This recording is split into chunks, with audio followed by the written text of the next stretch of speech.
कभी विचार किया दुख क्या है और सुख क्या है?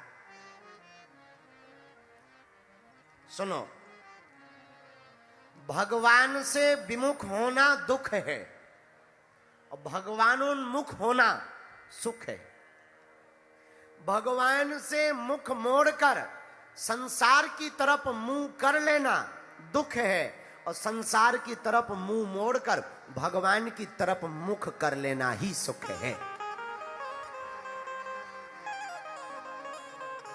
तो क्या हनुमान जी की भक्ति करने से सुख मिलेगा? बिल्कुल मिलेगा। कैसे मिलेगा? सब सुख लहें तुम्हारी शरण। हनुमान जी की शरण में सुख ही मिलता है। जैसे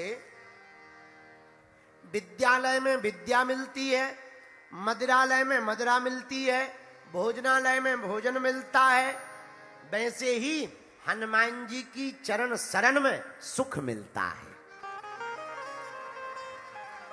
अब तुम विद्यालय में जाके कहो हमको तो भोजन करवाओ, अब भोजनालय में जाके कहो जरा किताब निकालो, तो क्या मिलेगी? नहीं। भोजनालय में भोजन ही मिलेगा, विद्यालय में विद्या ही मिलेगी। वैसे ही हनुमान जी की शरण में बोले मिलेगा क्या?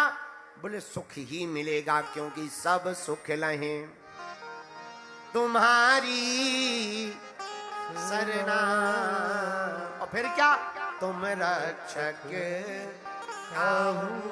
को। एक बात हो, बहुत लोगों को सुख तो मिल जाता है पर ठहरता नहीं। मिलना बड़ी बात नहीं है।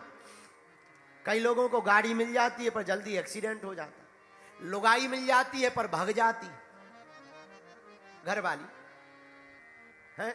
तो अब सुख तो मिला पर चला गया।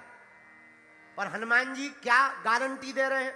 हनुमान जी के शरण में सेवा करने से एक गारंटी है। बोले क्या? तुम रक्षक काहू को डरना। हनुमान जी सुख तो देते हैं पर रक्षा करने की गारंटी भी दे देते हैं। तो हनुमान जी की कृपा से जो भी सुख प्राप्त होगा वो स्थिर होगा।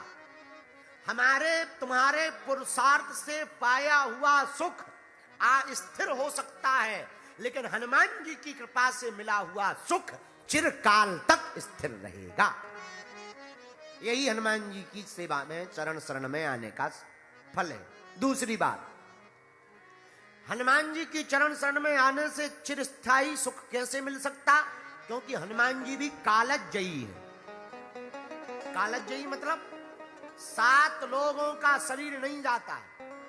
अश्वत्थामा बलिर्व्यासो हनुमानश्च विभीषणः कृपा परशुरामश्च सप्तैते चिरजीवनः। हनुमान जी सदा रहेंगे, सदा थे, सदा हैं और सदा रहेंगे। बोले क्यों? सुंदरकांड में एक चौपाई से उत्तर पढ़ो। माता जानकी जी ने हनुमान जी को वरदान दिया। क्या? अजर अमर गुण निधि सुत हो करहीं बहुत रघुनायक छो। हनुमान जी जाओ, तुम अजर भी रहो और अमर भी रहो। अजर का मतलब क्या होता? अजर मतलब जिसे बुढ़ापा न आए,